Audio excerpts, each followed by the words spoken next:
ఉద్యమంలో మీరు ఎవరెవరి దగ్గర దోసుకున్నారు, ఏ స్టూడియోల దగ్గర పోయి ధర్నాలు చేసి వాళ్ళతో కాంప్రమైజ్ అయిండు, అన్నీ తెలుసు సంగతులు. చెప్పలేదు, ఎందుకంటే సిగ్గుపోతుంది తెలంగాణ వాళ్ళదని. నవ్వేటోళ్ళ ముందట జారిపడొద్దు అన్నారు కాబట్టి చెప్పలేదు. మీరు ఊరికే తమాషాలు చేసి నాతో పెట్టుకుంటే మాత్రం మామూలు చిట్టా లేదు నా దగ్గర. ఇవాళ నేను ఫస్ట్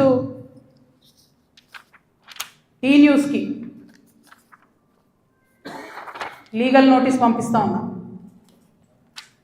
నా భర్త పేరు పెట్టి కృష్ణారావు అనేటటువంటి ఎమ్మెల్యే గారు ఏదైతే ప్రెస్ మీట్ పెట్టినరో, మీరేమన్నా ఆల్తు ఫాల్తు social media channel T News అంటే? శాటిలైట్ ఛానల్, మీరు ఒక పార్టీని రిప్రజెంట్ చేసే ఛానల్, కనీసం వెరిఫై చేసుకోరా? ఏది పడితే అది వేసేసుడేనా? వేరే వాళ్ళది వేస్తే వాళ్ళు ఊరుకున్నారేమో, నేను ఊరుకునేదాన్ని కాదు, ముందే చెప్తున్నాను.